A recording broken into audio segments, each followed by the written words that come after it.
ख्रिस्त में मेरे प्रिय भाई और बहनों, आज 8 मार्च 2022 चालीसे के पहले सप्ताह का मंगलवार है। आज के सुसमाचार के पाठ में हमारे प्रभु यीशु प्रेरितों को बहुत ही सुंदर, सार गर्भित और उत्तम प्रार्थना सिखाई। इस प्रार्थना को हम हे पिता हमारे के नाम से जानते हैं। यह सार्वभौमिक प्रार्थना है जिसे ईश्वर पर आस्था रखने वाला कोई भी कर सकता है। यह प्रार्थना वास्तव में हमारे प्रभु यीशु के हृदय से प्रवाहित हुई है। प्रभु यीशु इस प्रार्थना में अपने स्वर्गीय पिता के प्रति अपार श्रद्धा और गहरा प्रेम प्रकट करते हैं। प्रभु यीशु ने यह प्रार्थना अरामाइक भाषा में की थी और पिता शब्द के लिए अबुन शब्द का प्रयोग किया। छोटे बालक बालिकाएं अपने पिता को अब्बा कहते हैं। उसी मनोभाव से प्रभु यीशु अपने स्वर्गीय पिता को अबुन कहकर पुकारते हैं। अबुन दशमायो अर्थात हे पिता हमारे।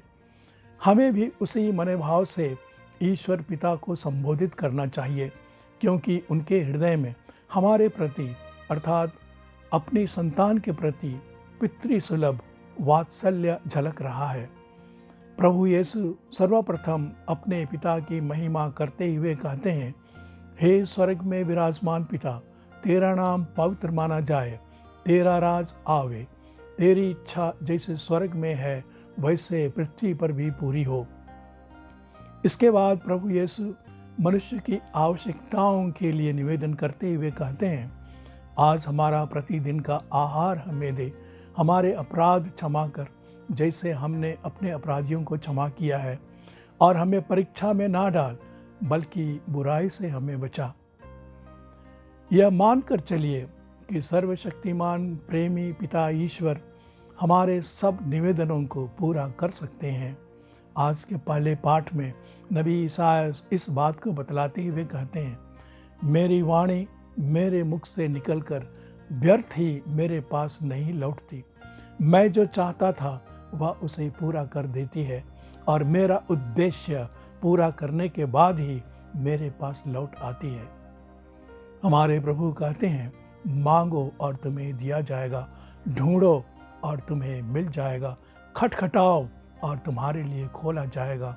मत्ती 7:7। अन्यत्र प्रभु यीशु कहते हैं, यदि तुम्हारा विश्वास राई के दाने की बराबर हो तो तुम इस पहाड़ से यह कहो, यहाँ से वहाँ तक हट जा, तो वह हट जाएगा, और तुम्हारे लिए कुछ भी असंभव नहीं होगा। मत्ती 17:20। हमें एक बालक या बालिका के मनोभाव का अनुभव करके पिता ईश्वर से पूर्ण विश्वास के साथ प्रार्थना करनी चाहिए। अगर हम अपने पापों की क्षमा मांगते हैं तो पहले हमें अपने अपराधियों को क्षमा करना है, और अगर हमें शैतान और बुराई की शक्ति पर विजय पानी है तो हमें प्रार्थना के साथ साथ उपवास और तपस्या करना आवश्यक है। इसी कारण से कलीसिया हमें प्रोत्साहित करती है कि हम चालीसे की अवधि में पश्चाताप करें और प्रार्थना, उपवास और तपस्या करके अपने हृदय से बुराई को जड़ से उखाड़ फेंकें। हमें ईश्वर पर पूर्ण विश्वास, प्रेम, श्रद्धा और भक्ति के साथ प्रार्थना करनी चाहिए। ईश्वर एक ऐसा पिता है जो अपने पितृसुलभ वात्सल्य प्रेम से प्रेरित होकर एक ममतामयी माता से 1000 गुना अधिक दुलार करता है। हम उसे अपने निश्चल प्रेम से ओतप्रोत होकर एक बच्चे की मनोभावना के अनुसार अबुन या अब्बा कहकर पुकार सकते हैं। जिस तरह से प्रभु यीशु ने बच्चों को अपनी गोद में दुलार किया, उसी तरह हमारा प्रेमी पिता हमको अपनी गोद में लेकर हमें अपना अनुग्रह देना चाहता है। वह हमारी संगति चाहता है, जिससे कि वह अपने पवित्र जीवन से हमें अनुग्रहित करे।